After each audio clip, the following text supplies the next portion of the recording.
ایک شخص آیا اور آقا کریم کی خدمت میں اس نے عرض کی، یا رسول اللہ صلی اللہ علیہ وسلم، کون سا صدقہ ہے جس کا اجر زیادہ ہے؟ جب آپ کاروبار کرتے ہیں تو کاروبار میں یہی کرتے ہیں کہ میں انویسٹمنٹ وہاں کروں جہاں نفع زیادہ آئے، تو یہ بھی اللہ سے تجارت ہے، ایسی تجارت جس میں نقصان نہیں ہے۔ نقصان تو یہ طے ہے نہیں ہوگا،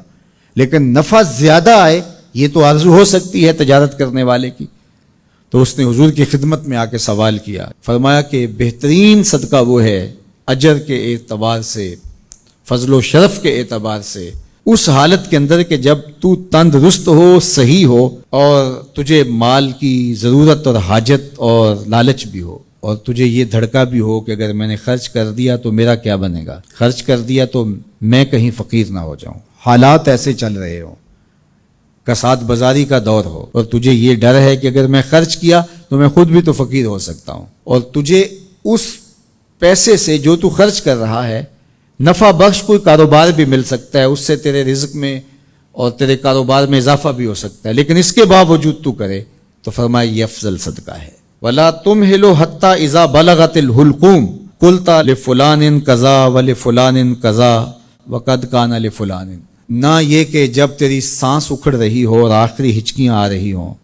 اور سانس حلق کے قریب پہنچ گئی ہو، اور پھر تو کہے یہ میرا مال فلاں کو دے دینا، اتنا فلاں کو دے دینا، اتنا فلاں کو دے دینا۔ اللہ کے محبوب نے فرمایا تو نہ بھی کہتا تو یہ پھر بھی تیرا نہیں ہے،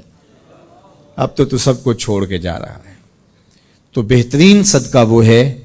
کہ جو اس حالت میں کیا جائے جب بندہ خود تندرست ہو، اس کو مال کی ضرورت ہو، اس مال سے عیش و عشرت کر سکتا ہو۔ عمومی طور پہ جوانی کے ایام کے اندر بندہ کہتا ہے یہ جوڑنے کا وقت ہے، حالانکہ اس وقت افضل صدقے کا وقت ہوتا ہے۔ خدا کی راہ میں خرچ کرو، خدا نے یہ نہیں کہا کہ سارا ہی خرچ کر دو، یہ تو کسی کو اعزاز ملتا ہے، یہ تو صدیق اکبر کا اعزاز ہے۔ حضور علیہ السلام کی خدمت میں ایک اور شخص بھی آئے اور انہوں نے بھی سارا مال دینا چاہا، تو آقا کریم نے فرمایا نہیں، سارا خرچ نہیں کرو، اپنے بچوں کے لیے بھی رکھ لو۔ یہ اعزاز صرف حضرت ابوبکر صدیق رضی اللہ تعالیٰ عنہ کو دیا۔ اللہ اکبر۔ کہا کہ میرے دیے ہوئے سے کچھ دو، اب تمہاری مرضی ہے، تم جتنا دے سکتے ہو۔ وہ جوانی میں جب تم صحیح ہو، تندرست ہو، اس وقت تم راہ خدا میں خرچ کرو۔ شہیہن، تمہیں خود لالچ ہو،